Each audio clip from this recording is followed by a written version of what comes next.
Somaliland, el cuerno de África arde. Geografía y poder.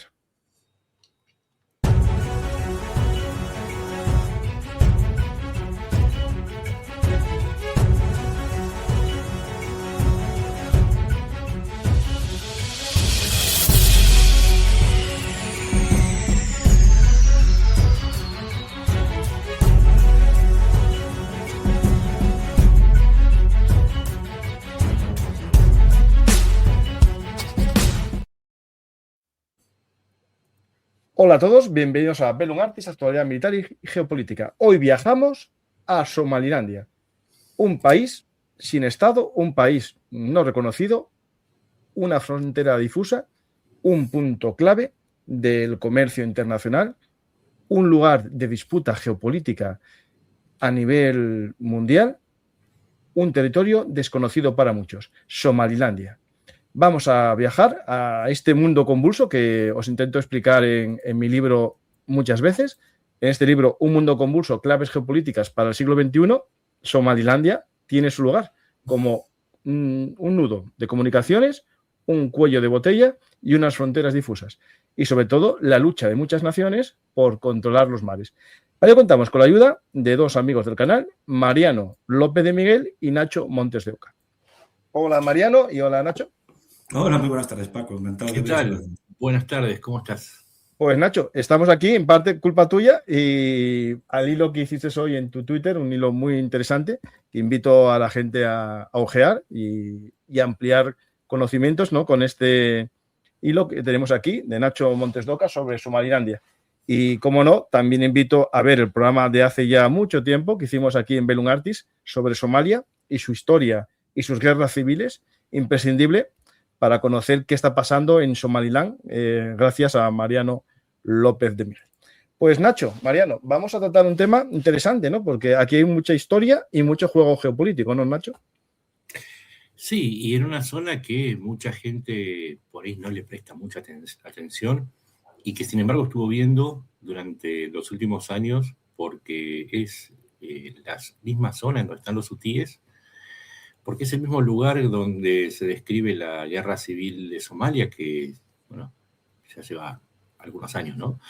Pero siempre estuvimos dando vuelta en torno a Somalilandia y nunca nos dimos cuenta, y de pronto entramos en razón que tenemos que empezar a incorporar nuevos nombres, como Somalilandia, como Puntlandia, y dentro de poco Jutlandia, que son estas regiones que pueden o no dar lugar al nacimiento de nuevos estados, pero que sin duda por estar en la entrada del Golfo de Adén y que es por donde pasa, digamos, es la otra punta del canal de Suez, por donde pasa entre el 12 y el 15%, uno es en el 20% en valor del comercio mundial, debería interesarnos. Ustedes, por ejemplo, que están en Europa, todo lo que sucede en el Golfo de Adén impacta en los precios no solamente del combustible, sino de los productos que llegan desde Medio Oriente y también de las exportaciones que van hacia Medio Oriente. O sea, no es que es una zona que se nos ocurre decir, uy, somos unos excéntricos, vamos a hablar de algo nuevo. No, es algo que siempre estuvo presente en la vida de todos nosotros, en mayor o menor medida, pero que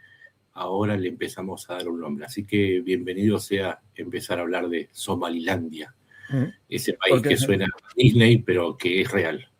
Efectivamente, suena a inglés también porque tiene que ver la historia y aquí Mariano nos va a explicar un poco qué ha sucedido en la historia. Pero antes de nada, yo creo que es importante situar por qué es noticia, ¿no? Esto es noticia, hoy es noticia, porque este mapa es el mapa de los reconocimientos internacionales de Somaliland. Bueno, aunque uno de los que lo reconoció en la conversación telefónica con el presidente de Somaliland dice Somalia, los somalíes, diciendo que ellos son la verdadera Somalia casi y los otros no, ¿no? Pues el único país que vemos aquí en verde, lo podéis ver aquí, es Israel, que es el país que este viernes reconoció en una llamada telefónica de Netanyahu al presidente de Somaliland su estatus de nación, ¿no? Es decir, esto es importante. Y hay otro país que lo podéis ver aquí, otro país no reconocido como nación por gran parte de la comunidad internacional, pero sí reconocido de facto como agente geopolítico, que es Taiwán. Taiwán sí reconocía a Somaliland como país y de hecho lo pone aquí que Taiwán reafirma su apoyo a Somaliland. Esto, Mariano, explicaremos la historia, pero tiene mucho que ver con lo que está pasando geopolíticamente, que es que China es uno de los más afectados o de los que más se está quejando de este reconocimiento, porque lo reconoce su enemigo, ¿no? Sí, exactamente. Que es Taiwán, ¿no?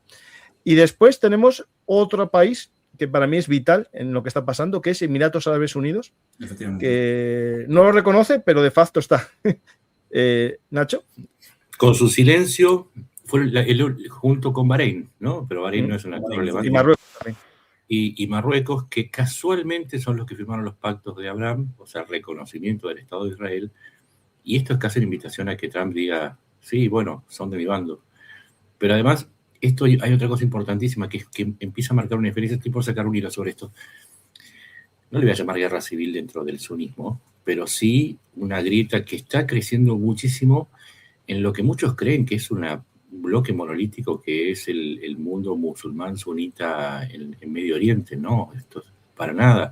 Hoy Somalilandia, ante la falta de reacción de Emiratos Árabes Unidos, que se contrasta mucho con la reacción absolutamente airada de Arabia Saudita, de Qatar, de Egipto, inclusive hasta Siria, empieza a marcar una grieta que es muy importante porque, como dijimos por ahí, pasa gran parte del poderío comercial, pero también del petróleo de los países petroleros. Y una cosa más, ya después lo vamos a hablar.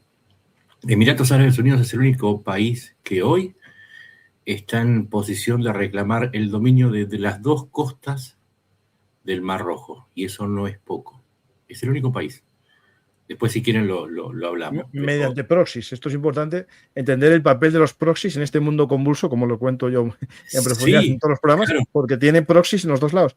Que, por cierto, uno de los proxies que tiene el Yemen fue bombardeado recientemente por Arabia Saudí, el gobierno del sur del Yemen. Y todo esto tiene mucho que ver con el conflicto en Somalilandia, porque esta guerra civil, no sé si llamarla guerra civil o guerra interna dentro del sunismo, podría llegar a marcar el curso de la política en Medio Oriente casi tanto o más que las acciones de Israel. Ojo con esto, porque lo que está pasando en Somalilandia es solamente la punta de algo un cambio mucho más profundo que tiene que ver con la lucha por el liderazgo dentro del mundo del sunismo, por lo menos del sunismo de esta zona de Asia, y pueda repercutir también en otros universos árabes. Así que, bueno, pero no la quiero agrandar mucho. Vamos a meternos ahora, Nacho, con la historia, que Mariano nos dé una pequeña visión de Somalia desde su aparición en la historia, digamos, reciente del siglo XX, y cómo el mapa histórico nos da explicaciones de este conflicto. Y después, Nacho, sería interesante que profundizase sobre el tema de los clanes, que tienen que ver mucho con eso también. Pues Mariano, si quieres empezar un poco ese viaje. No, bueno, lo primero fundamental decirle a Nacho, a ti, Paco, y a toda la gente que una guerra dentro del Islam, principalmente sunita, guerra civil se suele considerar como una fitna, una ruptura, por así decirlo. En el caso de todo lo que vemos relativo a lo que es el territorio que conocemos como Somalia, también tomando Somaliland, incluso la Somalia francesa, italiana, hoy Djibouti, la parte italiana es la más conocida, ocupada posteriormente por los británicos a partir del año 41, pero es que tiene una historia muy rica, pero muy poco narrada, ¿no? Y sobre todo muy poco quizá escrita o descrita en castellano. Yo solo recuerdo un libro hace un tiempo que era de Ignacio Gutiérrez de Terán, que creo recordar que era de la editorial Catarata y se titulaba algo así como Somalia, clanes, guerra civil y terrorismo. Muy recomendable, son 100 y poco páginas, pero estaba muy bien. También de 2007, en un instante en el que ya había intervenido en Somalia lo que eran las fuerzas de la Unión Africana por parte de Etiopía, se había expulsado a los tribunales islámicos, que parte de ellos, entre comillas, se moderaron y se convirtió en una especie de gobierno transicional, mientras que otros se radicalizaron aún más para convertirse en Al-Shabaab. Pero todo empieza en lo que es 1886 con la llegada de los italianos, ¿no? Y a los italianos les interesa también el reparto tras un año antes del Congreso de Berlín. Han llegado, no tardíamente, pero tiene una punta de un trozo del pastel muy pequeñito, y también están poniendo los ojos a lo que es hoy Etiopía, Abisinia, ¿no? Como se hizo ya en época de de los gobiernos fascistas de Mussolini, etcétera. En el caso de Somalia, lo más importante es lo relativo a lo que indicamos, ¿no? Una salida al Mar Rojo, lo que dijo Nacho, el Cuerno de África, un tránsito que todavía no estaba creado como tal, o un apogeo del Canal de Suez, y sí, bueno, de aquella, aunque no se comente mucho, pues con lo que era y perdón por la expresión, un asiento de negros, ¿no? Si seguía existiendo el esclavismo, la trata humana, y hemos de decir que Somalia fue de los países que, junto con Arabia Saudí, y me parece que fue con los propios Emiratos Árabes Unidos, tras su independencia, abole la esclavitud. Estamos hablando de hace exactamente unos 60, 65 años, muy poco. Como he dicho anteriormente, una nación eminentemente agrícola, que empieza a tener problemas de sequía, una nación eminentemente también de pesca, que empieza a tener problemas con los tratados internacionales. ¿Y qué deriva todo ello? Pues en un principio, que lo podrá explicar Nacho posteriormente con la independencia y demás, o la guerra civil, año 87, todavía con el gobierno de Siad Barre, una especie de socialismo africana, que se encuentra en una guerra no solo interna, sino también contra el vecino etíope, pues bastante brutal, en las cuales empiezan a surgir una especie de acaudillamiento de clanes, muy importante citarlo, y no solo eso, la desintegración del Estado como tal. Conocemos una Somalia a día de hoy que nos muestra los mapas, pero como tal hay 3 o 4 en el cual hay un gobierno central en Mogadishu, que era el primer emirato que surge, la tumba del Shah significa Mogadishu. No solo eso, sino también la lucha entre señores de la guerra a partir de la operación que lleva las Black Hawk derribados, ¿no? Que no me recuerdo. Libertad Duradera pudo ser, no recuerdo bien el nombre. Enduring Freedom creo que era, ¿no? La que, sí.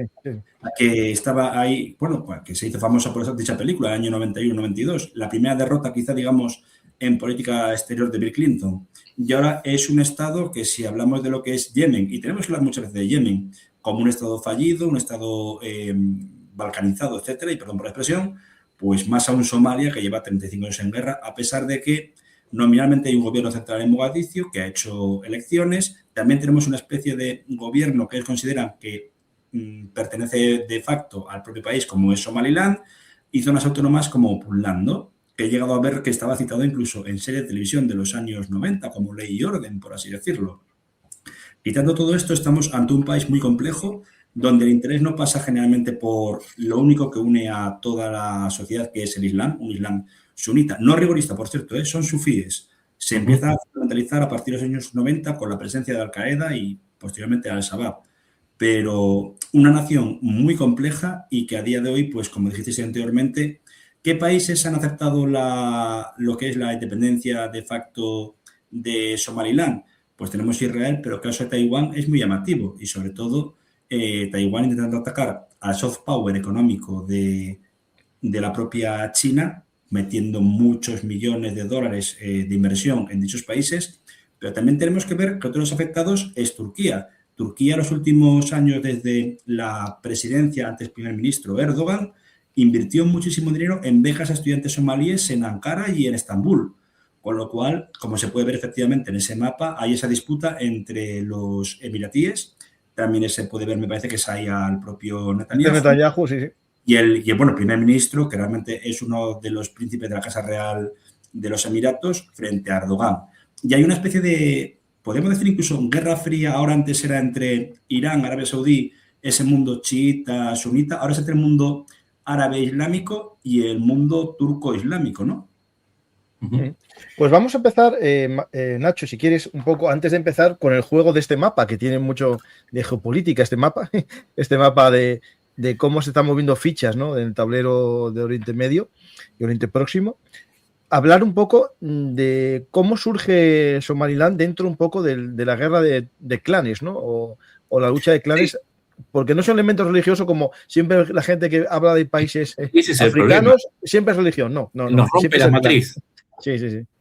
Nos rompió la matriz. Siempre estamos acostumbrados a hablar de disputas étnicas y religiosas. Acá la mayoría son de la etnia cuyita.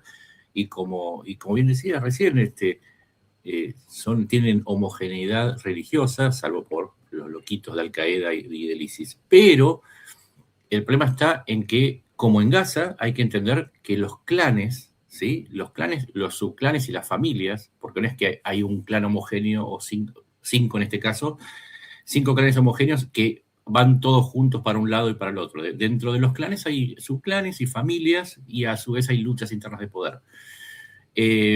Para simplificarla al extremo, tenemos el mayor clan, que tiene el mayor desarrollo territorial, que está, digamos, en la zona del centro, noroeste y en el sur, que son, para que lo pongo los antiguos, tengo que leer, perdón, ahí está, que estamos hablando de los Darod, ¿sí? Los Darod son, pero no es que son mayoritarios en el sentido que son la mayoría, son el más grande de todos.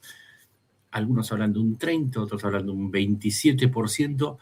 Después está el clan de los Rajaniwan, Rajaniwain, que son pastores que están más que nada en el sur, o en el sur, excepto por la zona lindera con Kenia, que también es de los Darod, que se dedican al pastoreo, que es la principal fuente de exportaciones de Somalia, pero también de Somalilandia.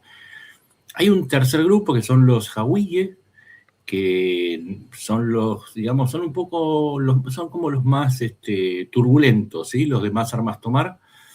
Y con eso tenemos 3 grupos. Falta el tercero, y acá empieza el problema. Si van al mapa, se van a dar cuenta que el cuarto clan son los Dir, pero los Dir están en el oeste de Somalilandia. Es decir, son parte de Somalia, están en Somalilandia, pero no necesariamente están de acuerdo con la secesión de Somalilandia de Somalia, ¿sí? Con lo cual, este Estado de Somalilandia ya nace partido, pero además tiene una disputa con el clan principal, y acá ya llegamos al quinto clan, que son los Isaac. Los Isaac son los que declararon básicamente la secesión del territorio somalí. Pero los Isaac están peleados también con los de Puntlandia, o sea, con los Darod de Puntlandia, porque hay toda una zona que ahora quedó dentro del territorio que formaría parte de Somalilandia, que los de Puntlandia dicen que es de ellos, ¿sí? Que es la zona intermedia. Y en el otro extremo están los Dir, que son aliados de el clan principal, que serían los Darod. O sea, tenemos 5 clanes, ¿sí? Uno, los Isaac, son Somalilandia. Dentro de Somalilandia tenemos 2 partes de los clanes Darod y de los Dir, que se oponen a la independencia. Y además, para complicarla todavía un poquito más, los Dir forman parte también de la población de Djibouti, y los Darod forman parte de la población, o sea, tienen ramificaciones en Etiopía y en Kenia. O sea, esto no es un asunto solamente de Somalilandia y Somalia. Ahora bien, ¿cómo? Y ya para ya pasar el problema, para entender mejor el problema, ahora que entendemos lo de los clanes, falta la historia. Somalia nace, como se quiere, del emplaste de 2 grandes colonias. Una es la zona de la Somalia británica, ¿sí? Que hoy ocuparía el territorio que reclama Somaliland como independiente, y el resto de la zona de colonización italiana.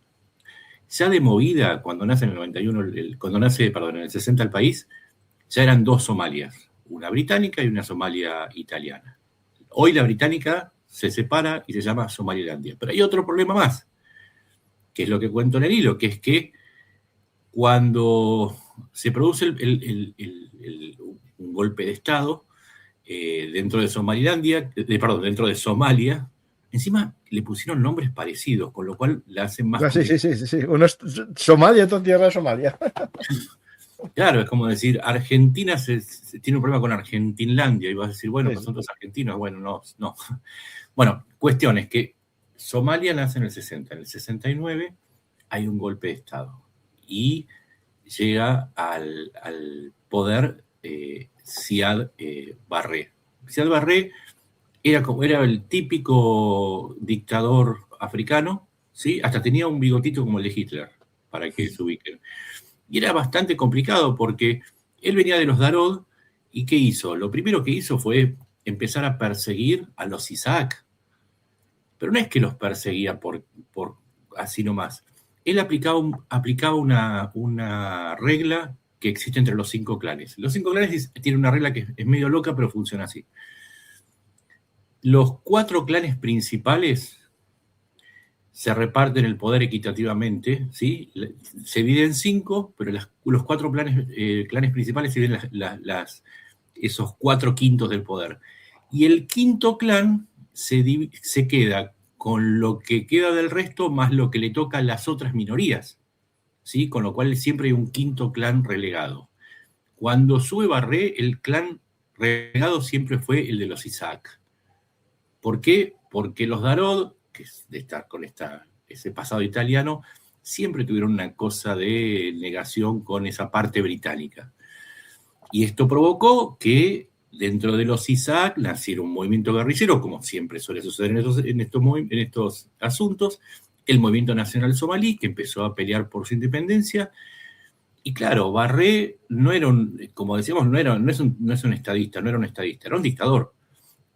Y cuando nace este movimiento, que es apoyado por Etiopía, ¿sí? Claro, Etiopía decía, el enemigo de mi enemigo es mi amigo. Entonces se apoyó a los Isaac. Y Barré, te interrumpo, Nacho, que es importante esto de Etiopía, recordar Etiopía, porque dentro de poco hablaremos de Etiopía como elemento geopolítico esencial para entender todo lo que está pasando. Claro. Pero sigue, Nacho. Entonces, Barré acusa a los Isaac de ser agentes de Etiopía. Entonces, en el 1988, lanza una operación que es conocido como el genocidio de Hargeisa y Burao, que son las 2 principales ciudades de Somalilandia, y mató a entre 50.000 y 200.000 personas del clan Isaac. Hargeisa, que es la capital de Somalilandia, quedó destruida en un 90%. Fue una de las peores masacres que hubo en la época. Y esto nos explica no solamente por qué cuando Barré es derrocado en el golpe de Estado del 91, lo primero que hacen los del clan Isaac de Somalilandia es declarar su independencia. Esto fue en mayo de 1991. A partir de ese momento, Somalilandia empieza a actuar como una entidad separada de lo que es la federación que formaba Somalia. O sea, que lo que hoy estamos viendo viene de allá del 91. Lo que pasa es que, claro, Somalilandia nunca obtuvo el reconocimiento de nadie. Por eso la gran novedad es que por primera vez un país de la ONU, en este caso Israel, ya no cuenta tanto el caso de Taiwán, pero sí un país de la ONU lo reconoce. Y no cualquier país, sino un país que está en condiciones de prestarle algo más que un apoyo político. Y cierro con esto. Mientras se produce todo este proceso, reciben el apoyo no solamente de Etiopía, que hace un acuerdo, les dice, esto fue en el año 2024. ¿No? El 24, sí, el acuerdo lo tengo, sí. Le dice, nosotros estamos dispuestos a reconocerte, ¿sí? Como entidad separada, como ente nacional, pero a cambio de algo. Necesitamos 2 cosas. Primero, que nos otorgues una franja de 20 kilómetros de costa. Ellos se habían quedado sin costa porque cuando se separa Eritrea, Etiopía queda encajonada, que se convierte en un país mediterráneo, no tiene salida al Mar Rojo. Entonces le dicen, bueno, vos me das 20 kilómetros de costa y me vas a permitir una base militar, o sea, una base naval, y nosotros te reconocemos. Cuando se dispone a hacerlo, entraron Turquía, Arabia Saudita, entraron como una tromba y se lo impidieron. Pero esto no hizo que el otro emirato, que está poniendo muchísimo dinero, pero que además ya tiene una base en el puerto de Berbera, el principal puerto de Somalilandia, que es Emiratos Árabes Unidos, haya redoblado su apoyo económico y político, con lo cual, y ahora sí cierro, el nacimiento de Somalilandia se da en este contexto. Nadie lo quería reconocer por la oposición de la mayor parte de los países de la región y los países árabes, pero además con el apoyo de Israel, totalmente explícito, de Israel y de Marruecos y de Emiratos Árabes Unidos, con lo cual no es que nace como una improvisación o que Netanyahu lo lanzó así nomás. Se venía gestando todo un caldo de cultivo que empieza por aquella época, por la época de la independencia, inclusive antes con la época colonial, que se vuelve más grueso con la guerra interna dentro de Somalia, y que con la presencia de estos 4 países, insisto, Israel, principalmente Emiratos Árabes Unidos, Marruecos y Bahrein, le da cierta densidad política y viene a cambiar un poco el escenario, porque ahora Somalia, ¿qué hace? ¿La recupera por la fuerza o negocia? Claro. Mira, Mariano, un poco para explicar todo lo que está pasando, yo creo que tenemos elementos interesantísimos, ¿no? Que es la lucha de poder entre los países árabes, como explicaba muy bien Nacho, Etiopía, y este mapa, ¿no? Un poco, este mapa que tenemos aquí nos explica la importancia que tiene Somaliland, por un lado, Djibouti, y Eritrea en menor lugar. No sé, yo Eritrea parece que está abandonado de este juego geopolítico. No sé si... No, pero Eritrea es importante, ¿eh? Sí, sí, no, es esencial para cerrar. Sí. Cuando se te empieza en el 94 de Etiopía, es que Etiopía queda sin salida al mar, como bien indicó Nacho. Ya la buscas desesperadamente. Etiopía es un país, sobre todo, que curiosamente es el mayor país, productor de café del mundo. La gente piensa que es Colombia, no, Colombia es el tercero o cuarto, el primero es Etiopía, y no tiene salida al mar, con una especie de zona interna que también se debe decir que se llama Región Autónoma Somalí, con una guerra civil que, dentro de cabe, por la región de Ogaden, por la región de Tigray, sigue a día de hoy. Con problemas transfronterizos que datan ya del año 79 con Somalia, en el cual Siad Barre cambia y vira de la Unión Soviética hacia Estados Unidos, obteniendo, entre otras cosas, armas israelíes, a poder ver a milicianos del ejército de Siad Barre con mini UCIs, y luego, por el contrario, pues la gran delegación, que lo comentamos en el programa, tú y yo, Paco, cubana, presente en Etiopía y en Angola, ¿no? En Etiopía, por ejemplo, la cruz del mérito que se le da a los cubanos que combaten ahí, la lleva el general Reinaldo Ochoa, luego defenestrado por Castro, ¿no? Pero vamos, estamos hablando de la época del Derg, tras caer, que antes en la antigua foto que pusiste, que aparecían Siad Barre junto con el último emperador de Etiopía, Haile Selassie, pues Mengistu Haile Mariam también hace un genocidio dentro de su propio país. ¿Contra quién? Contra somalíes, porque lo considera una quinta columna. Y claro, lo que has indicado, y perdona que te costase, Paco, de la salida al mar, es que para Etiopía es razón vital y necesaria para su economía. Sí, y además porque el control de la zona del Mar Rojo no es simplemente un juego de, nos atacan los hutíes. Ese tráfico de barcos necesita lugares para repostar, necesita servicios de todo tipo, servicios portuarios, servicios de navegación. Y si vos estás pensando que es hasta el 20% del valor del tráfico internacional, implica muchísimo dinero, y para estos países ese ingreso de divisas es importante, pero no solamente por lo que le deja directamente, sino porque les da relevancia política. Entonces, el contar con un país en esa zona es importante para las potencias, y estos países de alguna manera están tratando de hacer ese juego, de decir, présteme atención. El que mejor lo hizo es Djibouti. Djibouti, que es un pequeñísimo país, que Sin también duda era parte de esas colonias, hoy alberga bases y esto parece contradictorio, pero... De todos. De Estados Unidos, de Francia, de Japón, pero también de China. Y además tiene contingentes de Alemania, de España, por citar algunos países. En Somalia está Turquía, ¿sí? Eso también es claro. Pero para que se entienda que Djibouti, que quizás uno piensa que suena a marca de shampoo, pero no, Djibouti es uno de los países más importantes, porque desde ahí se permite el control de lo que pasa por el Mar Rojo. No permite decidir qué pasa, porque los hutíes que están del otro lado también forman parte de la ecuación, pero a su vez Djibouti le permite a estos países mantener cierta escucha electrónica, cierto despliegue, que sería imposible si no estuviesen esas bases en Djibouti. Ahora lo que está proponiendo Somalilandia es vamos a hacer una base que, además de usarla Emiratos Árabes Unidos, haberla construido Emiratos Árabes Unidos, podría usarla Israel o podría usarla Estados Unidos. Se abre un juego muy interesante. Aquí tenéis la base, Nacho. Sí, que no es una base chiquita, es una base con una con buenos hangares, una zona aquí también aparte y había triple presencia, ¿no? Hay presencia china, emiratí y turca, ¿no? Si no me equivoco. Exacto. están todos en el juego. De hecho, es la primera base que tuvo fuera de China, base permanente de China, la primera base de Japón, y la base más grande que le queda a Francia desde la época colonial, ¿no?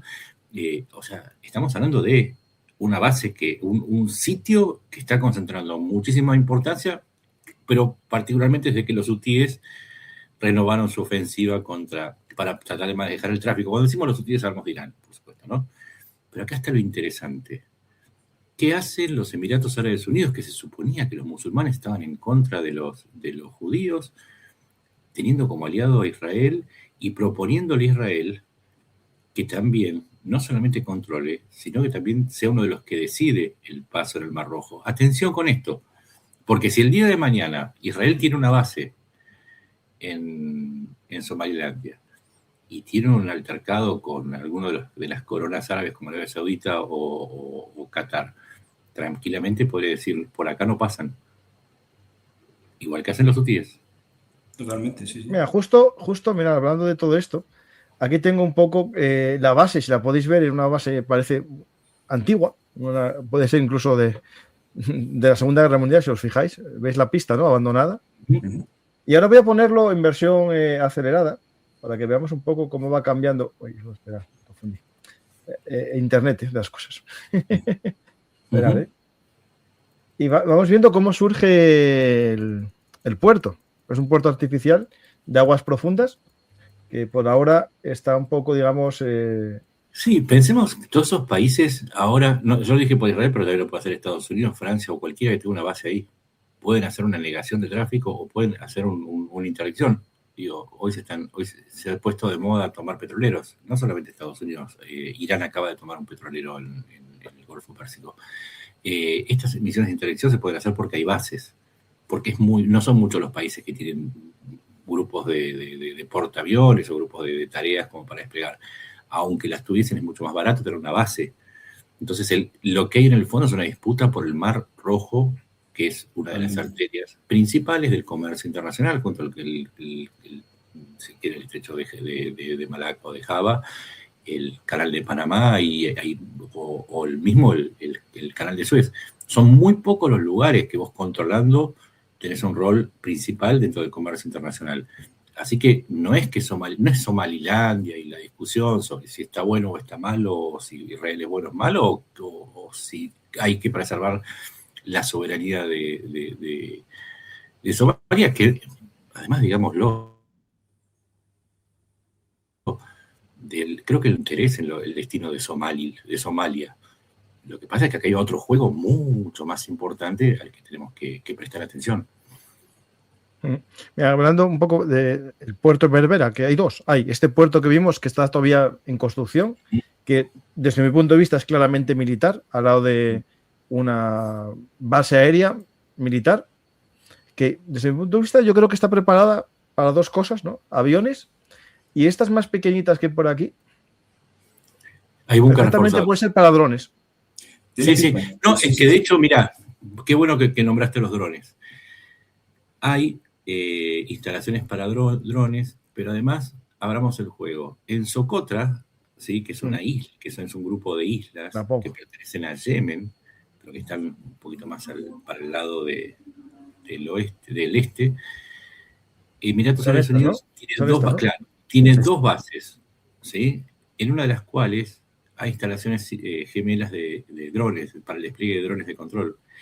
Y precisamente en esa base, junto con la de Berbera, se ha detectado la presencia de equipos de Israel, equipos de radares y de escucha electrónica, con lo cual se empieza a mostrar una alianza impensada que es entre Israel y Emiratos Árabes Unidos, que están desplegando una fuerza militar conjunta, si se quiere, o cooperativa, para controlar el Mar Rojo. Es muy loco lo que estamos diciendo, pero... No es loco porque aparte están limando asperezas, ¿no? Recordemos que hace 15 años varios operativos del Mossad se introdujeron en Emiratos Árabes Unidos cuando planteaban ya el reconocimiento de Israel, lo que luego se vería en 2020, y asesinaron a un líder de Hamas, y eso dejó las relaciones diplomáticas no solo en stand-by, sino bajo mínimos.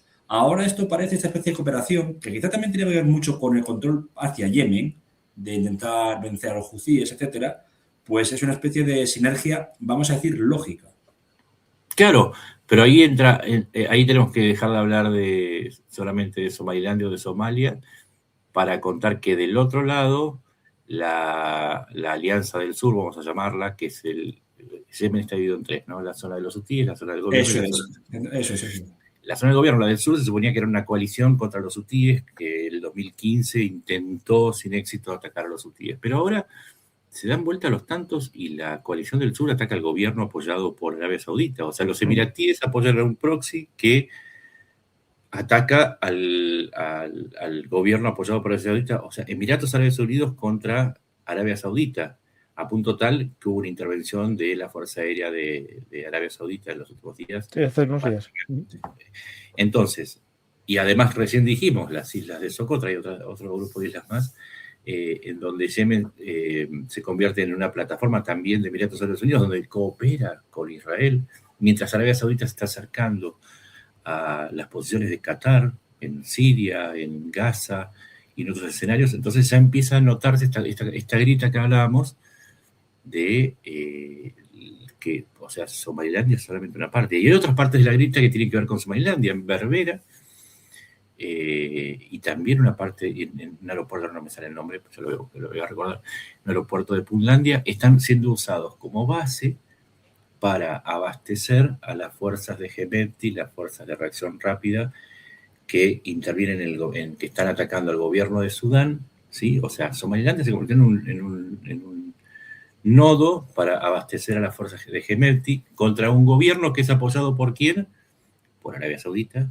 Y nos dejamos también una cosa, si me permitís. Si os fijáis en este mapa, está aquí Netanyahu y Emiratos Árabes Unidos en el sur de Sudán.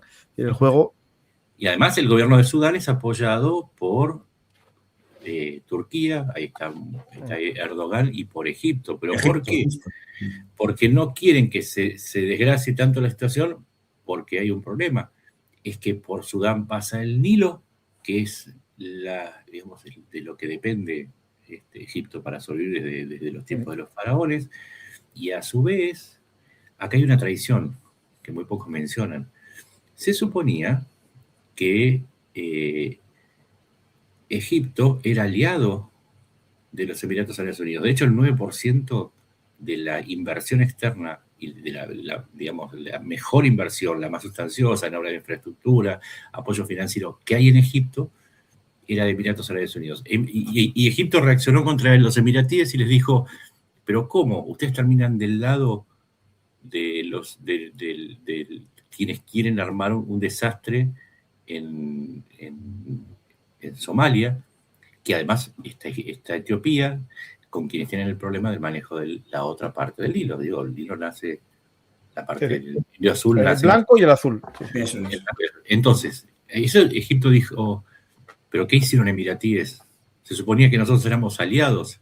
Se suponía que yo los prefería a ustedes antes que Arabia Saudita, porque privilegió las relaciones con Arabia Saudita. Pero hay otro punto que hace que este conflicto sea importante. Para abastecer a las fuerzas de Hemedti en Sudán hay otra ruta, ¿sí?, que viene de Libia, ¿sí?, de los puertos controlados por el general Haftar, ¿no?, que se oponen a la asamblea. Y ese gobierno, Haftar está apoyado por los Emiratos Árabes Unidos. Y volvemos a encontrar Emiratos Árabes Unidos, ya no hablamos tanto de Somalia, pero empezamos a notar que Emiratos Árabes Unidos, a pesar de que siempre los critican a Israel, ¿no? Dicen, no, Israel se está expandiendo. Están viendo cómo se expanden los Emiratos Árabes Unidos de una manera increíble. Ya hablamos de Libia, Sudán, Somalilandia, hablamos de Yemen, mucho más que cualquier otro. Y no olvidemos también una cosa, que es que en el instante en el que fue a inicio de año, ¿no?, cuando Trump hablaba de convertir Gaza en una riviera y deportar literalmente a todos los gazatíes, uno de los destinos que él quería escoger para llevar a esa gente, tal como se hizo pues con los habitantes de Chagos tras vaciar Diego García, pues era llevarlos a Somaliland. Poca gente habla de eso y es un hecho que a día de hoy está en la agenda de Trump y de los mayores neocon que tiene a su alrededor, ¿no? Es que hay varias cosas que usan los somalilandeses aliados con los israelíes como objetos de seducción. Uno es eso, la posibilidad de trasladar a la población que no es una fantasía, esto figura en el plan elaborado por Blair, yo le llamo Gaza Sociedad Anónima, que es convertir a Gaza en un enorme emprendimiento, pero hay que poner en algún lugar a los gazatíes, o sea, decirles, te doy 2 opciones a los gazatíes, porque esto está explicado en el plan, al 30% de los gazatíes le van a dar 2 opciones, o se van o se van, ellos tienen que elegir, ¿sí? Les da la libertad de elegir, o se van o se van. Desgraciadamente, sí. A un 30% que puede ser, gente pro Hamas o no, es decir, no va a haber ahí...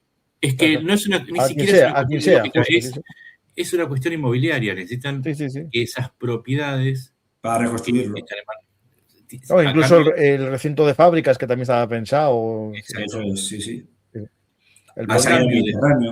Les pagarían para que puedan elegir entre irse o irse a cambio de que cedan la propiedad a una corporación, ¿sí? Que no es otra cosa que una corporación con el nombre de Junta de Administración, pero es una corporación, y habría que ponerse en algún lugar, y sería un lugar ideal, sería Somalilandia. Fue considerado. Ahora, si ese proceso se acelera, lo veremos en los próximos días. Pero después está la otra cuestión, que es vender este reconocimiento de Somalia como parte de los pactos de Abraham.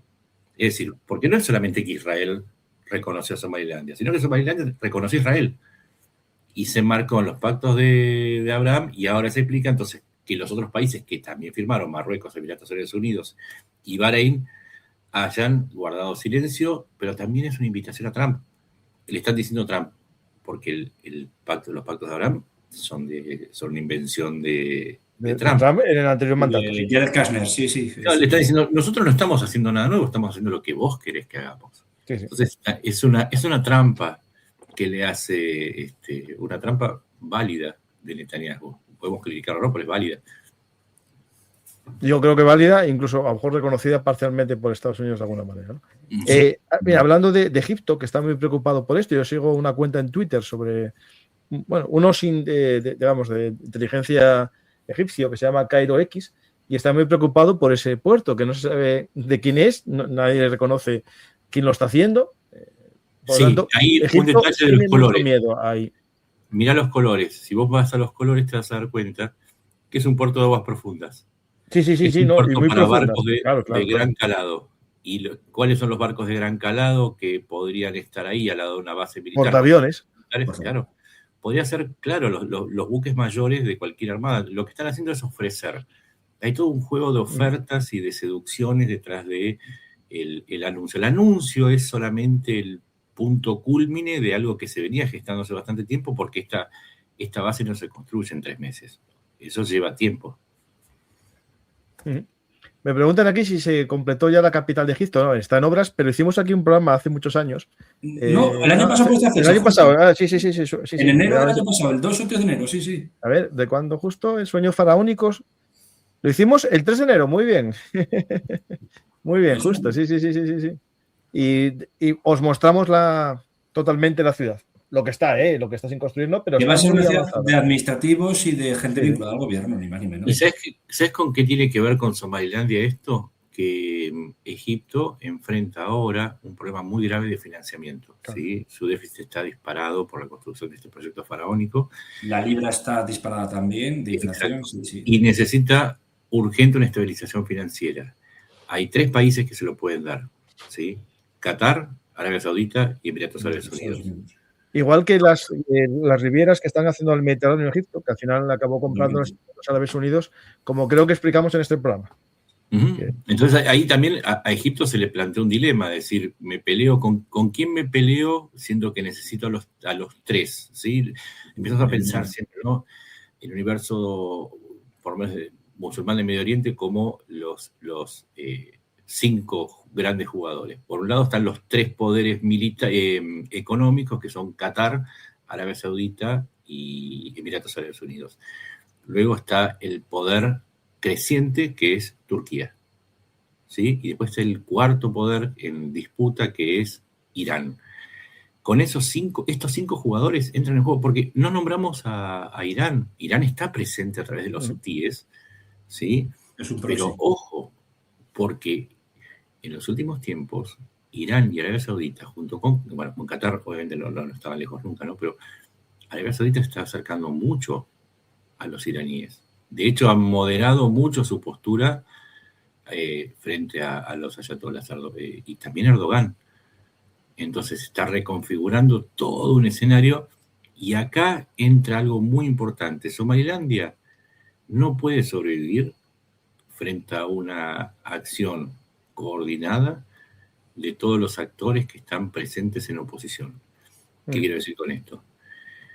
Con el dinero de Arabia Saudita y Qatar, más los proxies de Irán, más la presencia turca, más una abstinencia de Europa que ya dijo que no está de acuerdo, y una abstinencia de Estados Unidos que dijo por ahora no me meto, es muy poco lo que puede hacer Somalilandia para defenderse. Por más que tenga Irán y Arabia Saudita, a Emiratos Árabes Unidos a favor. Ojo con eso, porque, insisto, el conflicto de la década del 80, que terminó con hasta 200.000 muertos, fue un conflicto entre clanes que hoy, con esta declaración de independencia, se vuelve mucho más importante que antes, porque, como vimos, Somalilandia nace con un clan mayoritario, pero con dos clanes, el mayor de Somalia, ¿sí?, y otro minoritario en su territorio. Pues, si se dispara la guerra de clanes, volvemos a los años 80. Totalmente. Las guerras proxy, sí. Pues tenemos más temas, porque hay una cosa que, claro, que esto no es geopolítica, sino seguridad interna de muchas naciones, ¿no? Este es el mapa africano de estados no reconocidos o que se declaran independientes pero sin apoyo, ¿no? Es decir, aquí tenemos de todo, desde la República del Rif, el Sáhara Occidental, a Katanga, que nos suena a muchos de tiempos pasados, ¿no? De mercenarios, que aquí os lo cuento, Berugartis con Carlos Caballero. Sí, o a cantante de reggaetón. Y con Peña Blanco, sí, también justo. Y hay muchos países. ¿Qué pasa? Que ahora mismo se están apuntando a la fiesta agradeciendo el reconocimiento a estados no reconocidos. Por ejemplo, en este caso, una cuenta de Twitter del Kurdistán Independiente ya dice también que los apoyamos a Somalilandia. Sí. Por eso Siria se opone también en sí a la declaración de... La federalización, claro, ¿no? Y Siria es curioso porque me vino a la cabeza que no la da ahora la de Ahmed al-Sharaa Yulani.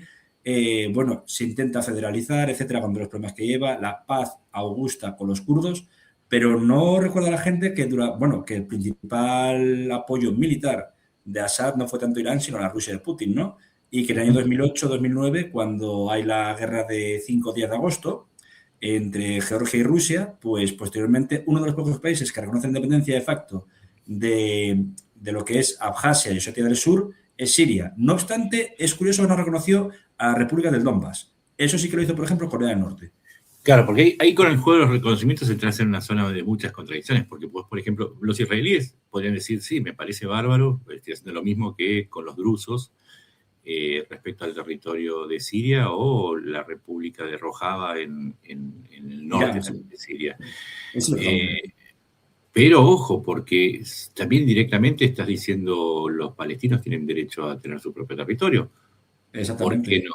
Pero además estás avalando indirectamente lo del Donbass.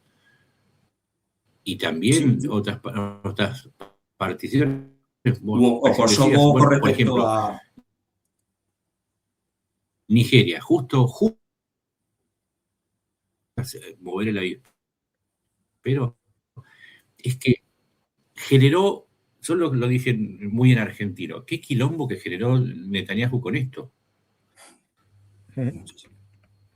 Mira, para saber un poco todos estos conflictos que pueden reiniciarse en parte, ¿no? Pues estos reconocimientos. Tengo un programa que era fronteras de sangre o algo así. Fronteras de África. Aquí está, Fronteras envenenadas, con Mariano Méndez Rudilla, en el que cuento problemas que hay, ¿no?, en África, porque claro, más o menos las fronteras africanas, salvo, Sudán y algún caso más, quedaron con el derecho de, digamos, a la independencia de las colonias, pero dentro de esas colonias hay separatismo. Y en este programa se explica un poco todos los movimientos separatistas que hay en África, que son esenciales para entender lo que estamos viendo aquí, pero sobre todo lo que podremos ver en el 2026 en África. Que va a haber además es es que acá hay otra contradicción. Vos tenés el problema de las herencias coloniales que establecieron líneas Durán, ¿no? Lo acabamos de ver en Somalia, ¿no? Unieron una zona inglesa con una italiana, pero dejaron a los clanes en zonas separadas. Ahora bien, ¿qué pasa? Si vos empezás a dividir los países de acuerdo a las fronteras étnicas, ¿sí? Primero que tenés que redibujar absolutamente todas las zonas, y si uno va al mapa étnico de África, y yo creo que tendrían que ser más o menos 300 países los que deberían formar África. Ahora bien, pero también podrías hacer diferencias de clanes, porque en el caso de Somalia tendrías que dividirla en los 5 clanes, pero a la vez los 5 clanes controlan una parte, otra no, se superponen. Si vos vas a la zona de los Darud, tiene una parte en el centro, otra parte en el sur, y en el medio hay otros clanes. Entonces es imposible. Y si vas a lo religioso, en este caso no está religioso, pero ¿cómo separás a las etnias como en Sudán del Sur y Sudán del Norte? Y vas a empezar a partir tan finamente a los países que, si bien uno siente simpatía por ciertos movimientos separatistas, en mi caso siento una particular simpatía por los kurdos, por ejemplo, pero ¿qué haces para evitar que esa simpatía se convierta en guerras, como por ejemplo la invasión rusa a Ucrania, o en un conflicto que podría provocar millones de muertos, como por ejemplo darle atención o darle la razón absoluta a movimientos separatistas como los cachemires, ¿sí? En India, en Pakistán y en algunas zonas de Afganistán, o los beluchíes entre Pakistán e Irán. Porque eso conduce a más violencia. Y es que ese es el problema, más allá de las elucubraciones que nosotros podemos hacer, los manejos geoestratégicos, estos procesos de separación o de separatismo, cuando aparece una potencia o más potencias a espesar el caldo, pero a dar también apoyo, pueden dar lugar a procesos violentos. Y después nos quejamos de, no, la masacre de tal. Sí, ok, vamos a Sudán. En Sudán se metieron Rusia y se metió Emiratos Árabes Unidos para apoyar las fuerzas de Hemedti, y después andamos lamentando un genocidio. Es que ese es el problema. Una cosa que sí, totalmente. Sí, Mariano, sobre el tema un poco del problema efecto cascada, efecto eco, que puedes decir un poco sobre el problema de reconocer naciones, ¿no? Lo hemos visto no hace tanto, lo hemos visto pues deberes no acabados, como bien indicó Nacho, que también podríamos pasar de aquello que ocurre o que sucedió de la Primera Guerra Mundial, de la Europa de los microestados, con naciones no reconocidas, naciones con el derecho a autodeterminación tras los 14, 15 puntos de Wilson, pero es que en África es mucho peor, son fronteras trazadas a escuadra y cartabón, tipo de Oriente Medio. Pero pensemos que lo que fue ya años 90, pues estas guerras civiles que hemos visto, como en Ruanda, el genocidio ruandés, ya eran tutsis que lo único que se diferenciaba era presumiblemente el tipo de cristianismo que seguían. Unos eran protestantes, otros católicos. Luego había que arrastrar un poco debajo de la superficie. Pero claro, tenemos ya el primer efecto dominó. Y no fue precisamente Bosnia, por los acuerdos de Dayton, República Srpska, Federación Bosnia y Herzegovina, no, fue Kosovo.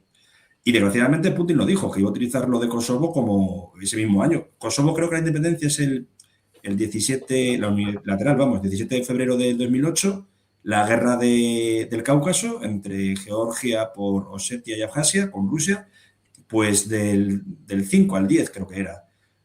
Independencias que empiezan a tramitarse, luego vemos el caso de, como ha dicho Nacho, del Donbass, podemos ver, la disputa de un territorio entre dos potencias nucleares como son India y Pakistán, de lo que ya hablamos alguna vez también con Juan Carlos Álvarez. Entonces, hay que hilar muy fino, porque ahora mismo no es la situación post-1918. Estamos 107 años después, cometiendo los mismos errores y, que se podría hacer un reconocimiento diplomático para en plan de negocios, lo hemos visto con muchísimos países, incluso árabes, que con la patita por debajo tenían relaciones económicas con Israel. No así admitía su existencia, ¿no?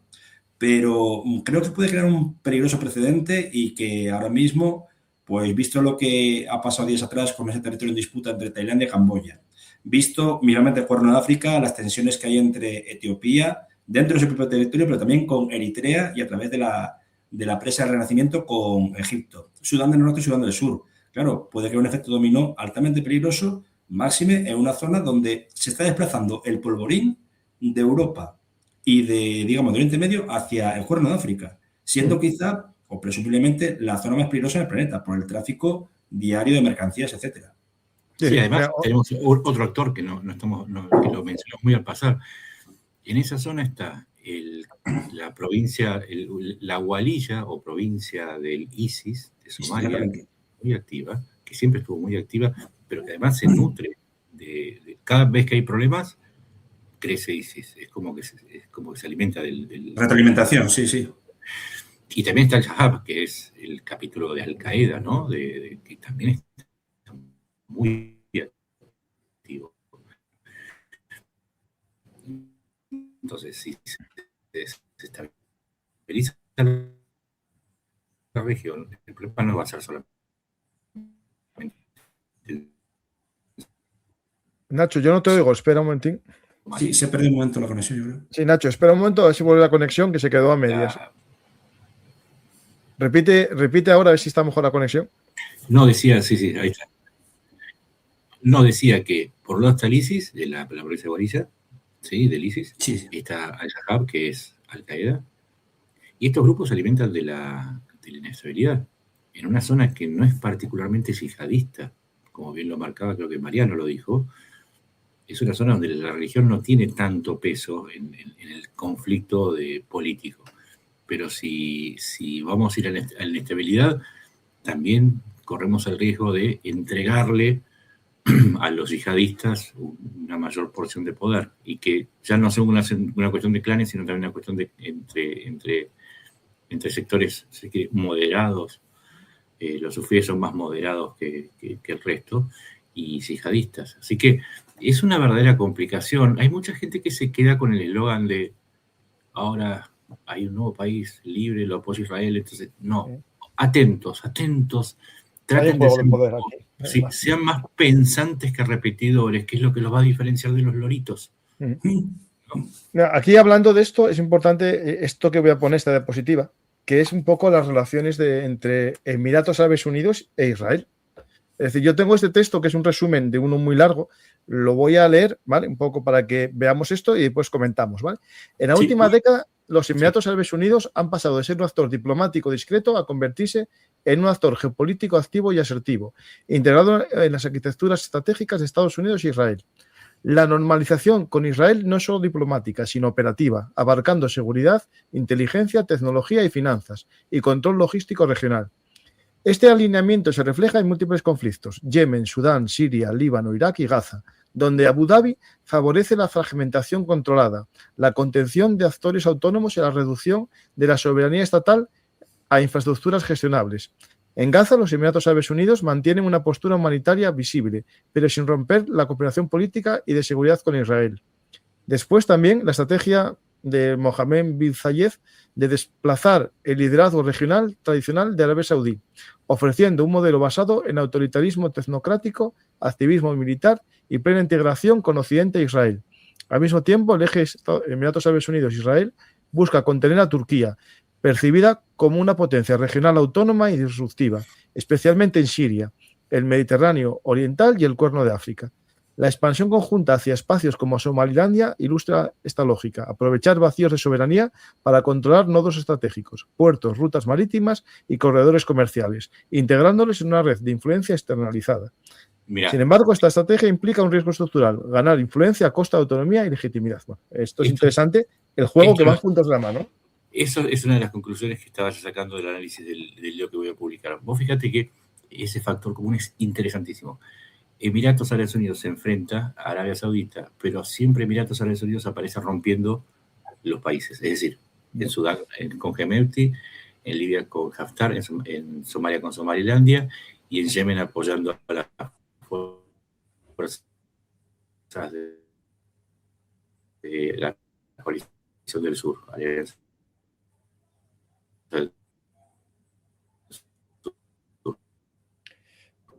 Otra vez, Nacho. Mira a ver si el wifi no llega bien. Se te corta. Sí, pero tiene razón en lo que dice. Parece que Emiratos Árabes Unidos ha pasado a ser el mismo tiempo balcanizador. Ahora, Nacho, vuelve a repetir que se te cortó todo. No, decía que fíjate que es curioso, pero Arabia Saudita apoya a los gobiernos y Emiratos Árabes Unidos apoya a los factores disruptivos. Una ¿No te balcanización parece? de la zona a través de Emiratos Árabes Unidos, sí, sí. Que tiene que ver con lo que decíamos antes, que de alguna manera a los Emiratos les interesa generar cierta inestabilidad para sacarle partido. Y ahí entran ahí se entiende un poco mejor la estrategia de Israel. Por un lado, mete una cuña entre los países sunitas, lo cual es muy inteligente de su parte, ¿sí? Podemos cuestionarlo o no.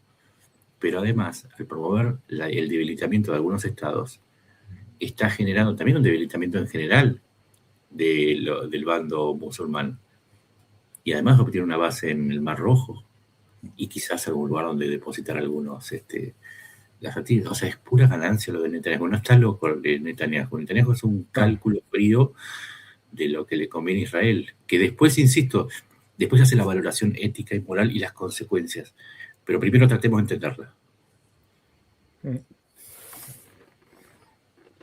Pues tenemos un tema muy interesante de geopolítica completa, en un cuello de botella, en un nudo esencial, ¿no?, de las comunicaciones marítimas.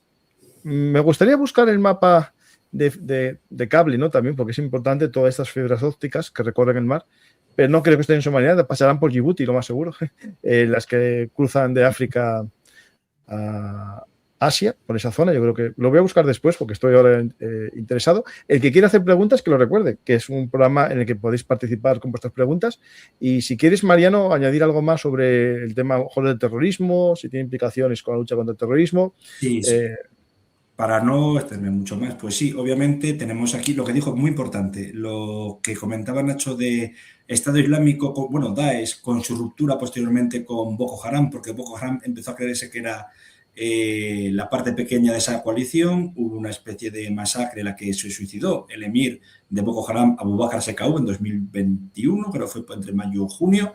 Y ahora mismo tenemos Estado Islámico, provincia de África Occidental, de las más violentas junto con Al-Qaeda en el Magreb Islámico.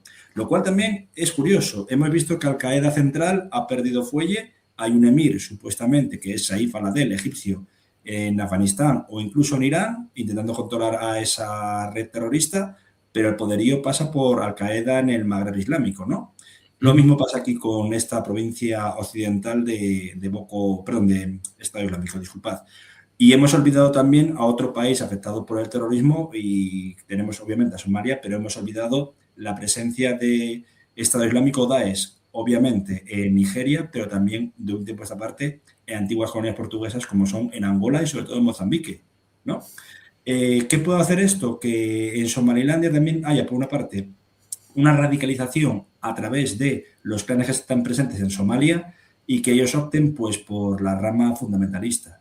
Y otro, digamos, derrame sangriento, que no puedo dar otro nombre, a lo que es el terrorismo que se vio en los 90 y sobre todo entre 2007 y 2015, pues puede llevar al caos a una zona, como ya he dicho anteriormente, más volátil. Y teniendo enfrente, obviamente, a otro país balcanizado como es el Yemen. Sí, ahí están los cables que vos decías, sí, pasan todos por Djibouti. Sí, pero hay que tener en cuenta, Mariano, que eso es crucial lo que vos dijiste. Tanto Al-Qaeda como ISIS se están expandiendo, ¿sí? Es algo que la gente no se está dando cuenta, no solamente en África. El ataque reciente en Siria o la reacción de Trump en Nigeria indican que no se le está prestando atención y que la desestabilización de determinadas zonas en donde se dan los tres componentes. Por un lado, falta de institucionalidad. Segundo, pobreza. Tercero, clanes fundamentalistas, sí. Sí, clanes. Y en zonas musulmanas.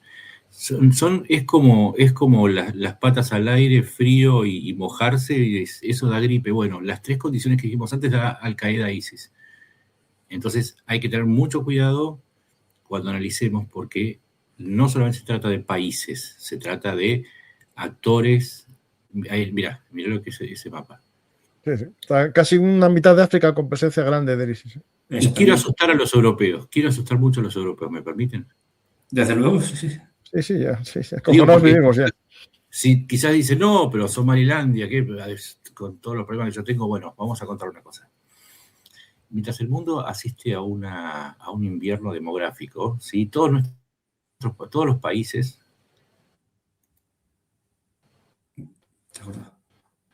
Sí, bueno, el tema que va a contar Nacho de las migraciones me parece esencial, es una de las claves todo lo que hablamos del siglo XXI para el mundo convulso. Esto está claro. Nacho, tienes que repetirlo todo. Nacho, cuando te vuelvas a conectar a la Internet de las cosas, tienes que repetirlo todo, lo de... A ver. Mientras estamos en un invierno demográfico en casi todo el mundo, la zona del Sahel, que incluye también, que llega hasta Somalia, tiene las tasas demográficas más altas del mundo. Ahí está naciendo el mundo. Ahí nacen, creo que eran algo así como de cada 10, 6 están naciendo en el Sahel. Sí, puede ser. Con 10 hijos por mujer, más o menos, 9, 8. Entonces le sumamos pobreza, le sumamos violencia. ¿Y dónde creen que van a ir tantas personas? No se van a quedar todas en África. Así que, señores europeos, les sugiero que empiecen a mirar el Sahel con un poquito más de atención y a los movimientos insurgentes o terroristas o yihadistas con más preocupación que, no sé, que el concurso de belleza, no sé, ese concurso de artístico, el euro no sé qué. Presten la atención. Hay el Eurovisión, que tiene un juego geopolítico para España impresionante. Por eso, importa mucho más lo que pasa en el Sahel, que incluye el Somalilandia, que Eurovisión y cómo va vestida la actriz o la cantante tal o cuántos votos tiene. Presten la atención al Sahel porque toda esa gente que están haciendo a algún lado tiene que ir porque si no se muere de hambre y se muere de violencia. Señores europeos. Nada, eso. Eso Nacho, en mi libro Mundo Convulso, que Mariano tuvo el honor de ser el primero, el lector beta, cuento la importancia de las migraciones y el hecho de que si esos países no son capaces de dar solución de futuro a su población, vamos a ver una presión migratoria sin igual en las fronteras de Europa. Ya lo dijo Gaddafi cuando bombardearon Libia, dijo, no se preocupen, de mí me pueden matar, pueden quitarme mis armas, yo no voy a utilizar ni siquiera el terrorismo, voy a utilizar la bomba demográfica. Sí. Totalmente. Es que la bomba demográfica se está armando y eso es lo que la gente tiene que entender. No estamos hablando de un juego estratégico solamente, estamos hablando de lo que les va... Ya intentamos asustarlos, ¿no? Con el tema del petróleo. Vos lo mostraste. Se les puede cortar internet, muchachos. Digo, ahí que están los cablecitos, ¿sí? Todas las compras que quieren hacer en Temu no van a llegar. No van a llegar porque, por ejemplo, Temu, una clave de su éxito es que llega más rápido que en barco. Para eso necesita el ferrocarril que entra por Polonia. Y cuando Polonia cortó durante unas semanas el tren, Temu lo notó mucho. Pero la gente no está preocupada, Nacho. Yo invito a la gente a leer un libro nuevo que salió en el mercado, Este Mundo Convulso. Es que léanlo. Yo también los invito. Claro. Yo recomiendo que se lean muy encarecidamente. Pero léanlo en defensa propia, porque después dicen, no se puede los musulmanes, estamos islamizándonos. Es que lo de los musulmanes es solamente una parte de lo que debería preocuparse. Claro. Busquen la causa de la urticaria, no se pongan pomada para combatir la picazón. Traten de encontrar el origen. Es mucho más divertida la geopolítica que Stranger Things. Además, no tienen que esperar los capítulos porque hay todos los días capítulos nuevos. No todos los días. Ya me están diciendo que haga 2 programas ahora mismo. Aquí ya me están proponiendo temas. Sí. Y además tiene que ver con la vida de todos ustedes porque son personajes reales. Porque, qué mal, hoy es 28 de diciembre. Sí. Hoy es 28 de diciembre. Hoy es el día de todos inocentes. Pero esto no es una infantada. Esos personajes no existen. Sí. Mira, una cosa, Nacho. Algo es que no se le cortó a Nacho. Mientras tanto, Nacho, es que lo último no sé todo yo. No. Ahora, Nacho, lo último que contaste no se oyó nada. No, que por ser 28 de diciembre le tenemos que decir que los personajes de Stranger Things eran una broma, que no existen, no existe el otro mundo, ¿no? Eso no existe, pero sí existe el Sahel, existe Somalia, existe Somaliland, eso es real, ¿sí? Y no es ninguna broma del día del 28 de diciembre. Y no están en las antípodas, están en nuestro mismo hemisferio. Exacto, sí. Ya tengo relación. Sí, y después le pueden poner Demogorgon a quien quieran, pero no digo asústense, preocúpense, traten de leer un poquito más. Yo les juro que no es una crítica, es un favor es muy interesante y sobre todo porque después van a saber qué hacer con sus miedos y van a saber si realmente le tienen que tener miedo a lo que le dicen que le tienen que tener miedo o a otras cosas. A ver si es más importante Eurovisión o saber qué pasa con el conflicto de Somalilandia. No sé, es un favor que intentamos hacerles. Sí. Pues Nacho, antes de pasar a las preguntas, voy a hacer una cosa que me lo dijo mi hija varias veces, que los youtubers hacen sorteos. Entonces tengo esta camiseta de Un Mundo Convulso, por atrás podéis ver ahí como me muestro yo, un dron que pone Un Mundo Convulso. Por lo tanto, el que quiera esta camiseta para lucir ahí orgulloso que es un belungartero, que deje al final del programa en los comentarios, quiero participar en el sorteo de la camiseta. Y así movéis el vídeo y más gente lo ve y seguro que alguno de vosotros es el afortunado del concurso de la camiseta de Un Mundo Convulso, con un casco táctico y un dron en la espalda. Moderno a más no poder. Y si no participan, el Reaper que está atrás los va a ir a buscar a sus casas. Efectivamente. Sí. Pues tiene un detector de gorrón que no doy ni a me gusta ni dejo comentario. Ya que es todo gratis, por favor, dejar un comentario ahí al final del programa y un like. Como dicen los habituales, que no cuesta nada dejar un like. Pues Nacho, mientras tanto, que te sigan en Twitter. A Mariano también está en Twitter. Mariano es Mr. de Miguel y Nacho es Nacho Montes, Nacho Mondeo, si no recuerdo mal. Y yo, Belungartis. Los tres estamos en Twitter y nos podéis seguir. Pues vamos a ver si tenéis suerte, incluso mis haters de broma. Este no es un hater, pero es el hater. Que les toque la camiseta, a lo mejor la podéis quemar incluso. No pasa nada, mientras dejéis el comentario. Pues muchas gracias a los que vais a tener el honor de responder en directo. Vamos a ver las preguntas. ¿En cuántos años veremos a Somalilandia en la ONU? Pues aquí depende de Estados Unidos, yo creo. Totalmente. Pero China está con derecho veto. Ojo, no sé si... eso es importante. China, que es el principal inversor en Somalia, ya dijo que no lo quiere. A Rusia no le conviene Somalilandia porque sería como entregarle en bandeja de plata a Occidente y a otros actores parte del Mar Rojo que ya controla a través de los hutíes. Digo, porque recordemos, Rusia es aliado de Irán, mucha gente se lo olvida. Dentro del Consejo de Seguridad dentro de la ONU existe el poder también de vetar el ingreso de un país. De hecho, por eso Palestina no es un Estado miembro, porque tiene un veto permanente de parte de Estados Unidos, por ejemplo. Y Taiwán, entonces, Taiwán también, sí. Sí, Taiwán. Entonces, no, por ahora, aparte es un solo país el que lo reconoció, uno solo, Israel. El resto no se animó ni siquiera a Emiratos Árabes Unidos o Etiopía. Digo, no pasó nada. O sea, es la noticia. Etiopía estuvo a punto, no lo reconoció, ¿eh? No llegó. Sí. Consiguió el gobierno de Abiy Ahmed. Presentó la solicitud, pero se ausentó en la inspección médica, sí. ¿Es Somaliland un país estable y pacífico en comparación con los países vecinos? A priori sí, parece que sí. A priori sí, tiene instituciones democráticas y demás. No es fallido como Somalia. Tiene incluso elecciones que han sido, revisadas por la OSCE, etcétera, y no llega al nivel de violencia ni de atentados que tiene la Somalia completa o que depende de Mogadiscio, por así decirlo. Sí, los últimos incidentes fueron algunas luchas de clanes, particularmente con los Dagur, que en el 2023, pero fueron menores. Después el resto, en economía, tiene un ingreso que, si bien no es alto, es más alto que del resto de Somalia. Del Cuerno de África, sí. Sí. Y sí, tiene alternancia democrática, que eso es importante. Tiene alternancia, no es que...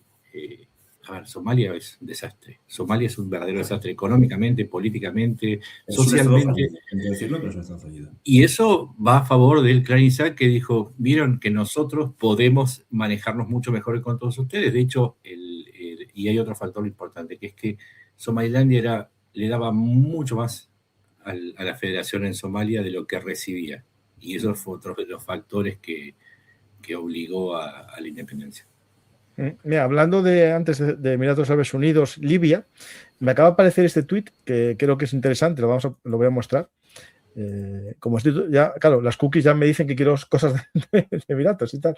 Y esto es un aeropuerto de Kufra, en el sureste de Libia, y son aviones Il-76 llevando carga desde Emiratos Árabes Unidos para las fuerzas de reacción rápida de Sudán. Y se puede ver cómo está vivo el aeropuerto llegando aviones de carga. ¿Lo veis? Empiezan a llegar aviones. En un momento hay hasta 3. Es decir, es muy importante este elemento, ¿no?, de Emiratos Árabes Unidos en la geopolítica africana. Esto tenemos que estar muy atentos porque tiene mucho dinero y muchos intereses, ¿no? Sí. Sí, yo le voy a contar un hilo. Creo que si acá en Buenos Aires es un día de muchísimo calor y nos dan muchas ganas, pero voy a ver si lo puedo terminar hoy, que tiene que ver con la lucha, con esa lucha entre las coronas, además que involucra a Turquía, y cómo esa competencia en Europa está resultando en muchos conflictos.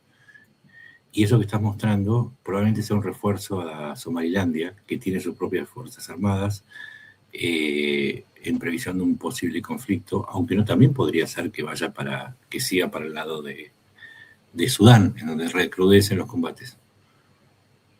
Mira, otro, justo en Somalilandia llegó un avión, es un Boeing 737 de pasajeros de oficial, ¿no?, del gobierno de Emiratos, y un poco antes un Antonov 124 que venía desde Israel, que fue a Emiratos Árabes Unidos. Es decir, sí. O sea, cosas llamativas, ¿eh? Más claro que novia albina en casamiento, sí. Esto del radar flight y todo esto está en juego. Lo que hay gente muy folgada, como decimos en Asturias, mirando horas y horas esto, ¿eh? Sí. Sí, y si vas a los cargamentos, a los barcos, están llegando algunos barcos a Berbera. Sí, sí, es que evidentemente hay una previsión, porque lo lógico, esto es África. O sea, la posibilidad de una intervención militar es como nada. Es como los elefantes. Por eso no ven todos los días, pero están ahí. Sí. ¿En qué posición política queda ahora Erdogan? Bueno, Erdogan apoyaba a Somalia bastante. Entonces, y apoyaba siempre. De hecho, el primer presidente que fue islamista, por cierto, tras las elecciones que se dieron en 2009, Sharif Sheikh Ahmed, que antiguamente era de los que eran los tribunales islámicos, que no dejaba de ser un apéndice de la hermandad musulmana en Somalia, pues era el candidato de Erdogan y se destinaron muchísimo dinero, muchísima reconstrucción, incluso cuando hubo un atentado muy gordo contra él en 2011, que sobrevive, pero que muere gran parte de su séquito, y otro está muy, bueno, literalmente mutilado, se lo llevó a hospitales de Ankara. O sea que está tocado, sí. Pero... Además, recordemos que Turquía tiene una base, la Turkson, una base naval, tiene un acuerdo de cooperación militar, le ha entregado drones a Somalia, que los ha usado Somalia, mucho armamento, pero además Turquía fue uno de los primeros, no solamente en rechazar la secesión de Somalilandia, sino que fue el primero en acusar a Israel de ser parte de un movimiento imperialista. Y detrás de Turquía se alinearon después, y esto es parte del movimiento que está haciendo Erdogan cada vez, él enroló a Arabia Saudita, a Qatar, con quienes es un gran aliado, Egipto y Eritrea. Es verdad, sí. Y todos, lo que está logrando también, ojo, porque esto también es algo que está pasando, no solamente hablamos de estos sectores, Israel con sus movimientos está logrando fortalecer a Erdogan como el líder político en el sentido que la separación entre las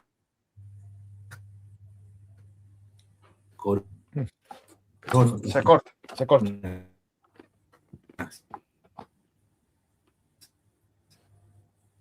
cortó, Nacho. Nacho, se te cortó no, pero bueno, yo creo que más o menos vimos todo, fue una frase final. Hablando, Nacho, del Vessel Finder que comentaba antes, Nacho. Ahora sí, volvimos. No, vale, decía que estos momentos de Netanyahu le están dando mayor entidad a Erdogan en el sentido que la separación entre las coronas petroleras impiden que asuma el liderazgo cualquiera de los tres grandes, pero le dan más espacio a Erdogan para que ejecute sus maniobras políticas, con lo cual todos terminan dándole, tanto israelíes como coronas petroleras, terminan dándole mayor entidad o mayor grosor externo a las políticas de Turquía. Ojo, esta es otra cosa que está pasando, que poca gente se da cuenta que Erdogan no crece solamente por su astucia, crece también por las peleas ajenas. El centro también se sabe nutrir mucho de las disputas internas de otros. Mira, hablando del Vessel Finder, me parece muy interesante esto que vais a ver. En la zona de Djibouti, los barcos se reconoce, están con el transpondedor puesto en el puerto, sin problema ninguno. Pero en Somaliland, los pocos que hay están capados. Ah, Mira. No se sabe quién son. Eso sí que me llama mucho la atención. Sí. Porque normalmente en ruta suelen estar por el miedo a los ataques, ¿no? Pero aquí en Djibouti están tranquilitos todos. En Somaliland ni uno. Sí, tendrán miedo a ser sancionados en el futuro. Es muy probable. Eso lo hace cuando... Si tenés que ocultar es algo que tenés que temer, pero normalmente es por el bolsillo donde uno tiene que medir. Sí.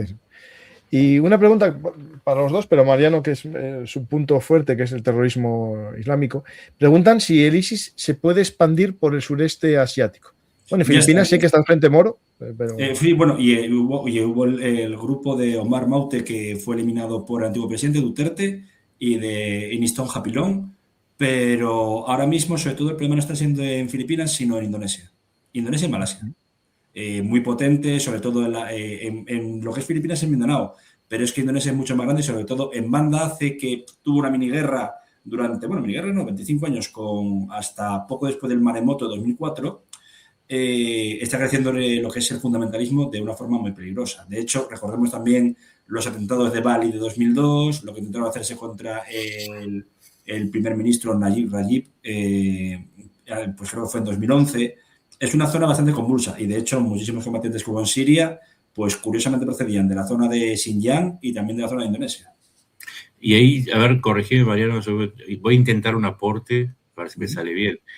No es solamente está presente con las fuerzas en un territorio. Como vimos en el ataque en Australia, el problema en donde hay comunidades musulmanes que pueden radicalizarse es que puede que el ISIS ya esté hace mucho tiempo y esté preparando algún tipo de ataque. Entonces, no es solamente que ya está, es que probablemente esté en todos lados esperando el momento para lanzar una ofensiva o un ataque o lo que fuese.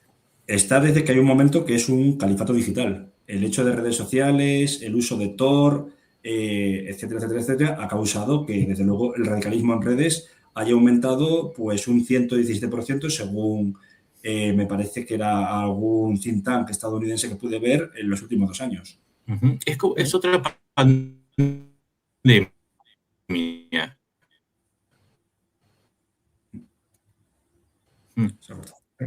Se volvió a desconectar. Nacho, mientras se vuelve la conexión, voy a mostrar este hilo que me parece muy interesante, que es el hecho de que en Israel el primer ministro agradeció en la firma de este acuerdo al Mossad. Sí, eso ya al jefe del Mossad, David Barnea, y al Mossad, por su contribución al desarrollo de hoy, y deseo al pueblo de Somaliland de éxito, prosperidad y libertad. Y en este punto hay una foto aquí, yo creo que es el presidente actual de Somaliland. Es el primer ministro de Emiratos junto a Barnea. Ah, vale. Pues ahí está la relación del Mossad con Emiratos Árabes. No sé si es el primer ministro o si quizá, me parece que quizás sea el jefe de la policía de Emiratos. ¿De Emiratos? ¿No es de Somalilandia? ¿Qué se parece? No es Somalilandia, perdón. Sí, disculpa. Sí. El presidente de Somalilandia. Sí, perdón. Es que se parecen. Caray. No. Que me parecía esa foto de alguien. Bueno, pues a lo mejor es de Emiratos Árabes, ¿no? Es que me sonaba. El tocado de la cabeza es de Emiratos Árabes, seguro. Sí, de la Disdasa. Claro, a lo mejor es la relación, Nacho, esto yo creo que es la relación entre Emiratos Árabes e Israel, ¿no? Yo creo que es una foto, ¿no? No sé quién es el otro, a lo mejor es un alto cargo del gobierno de Emiratos. Eso que nos lo diga el público. Tiene cierto parecido a Jeffrey Epstein, igual, ¿eh? No, bueno, dicen que también estaba vinculado, dicen algunos. Sí, bueno, Ghislaine Maxwell, ya creo que te comenté otro día que su padre, Robert Maxwell, era el financiero principal de The Sun y supuestamente fue asesinado en las Islas Canarias en un barco que se cayó al agua y se ahogó por un comando Kidon del Mossad en el 91. No, 92, no recuerdo bien. Bueno, sí dicen que es. Espera, que más o menos ya puedo saber quién es, ¿eh? Un segundito, ¿eh?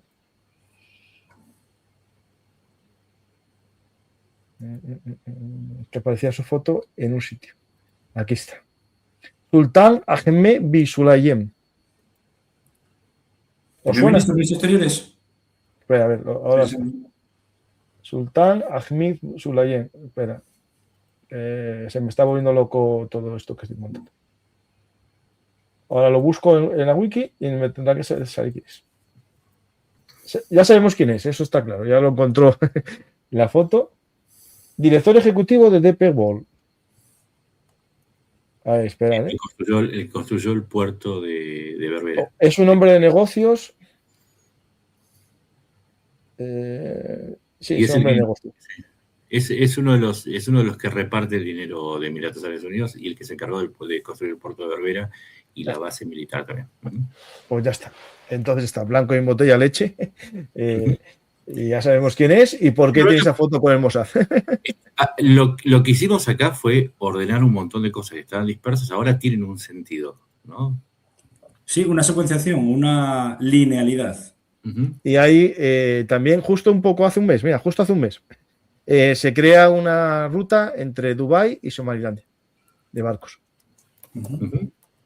Esto a lo mejor se nos pasó en aquel momento. Sí, sí pudo ser. Y aquí está lo que hablábamos antes. Pues no hay más preguntas. ¿Se puede expandir? Eso está ya. Pues no tengo más preguntas. Por lo tanto, finalizamos el programa. Nacho, si quieres decir algo de despedida. No, que lean tu libro. Eso. Gracias.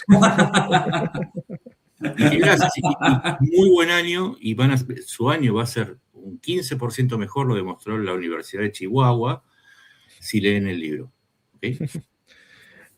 Van a estar enfadados un 15% más, pero van a comprender el porqué. Van a estar las claves geopolíticas.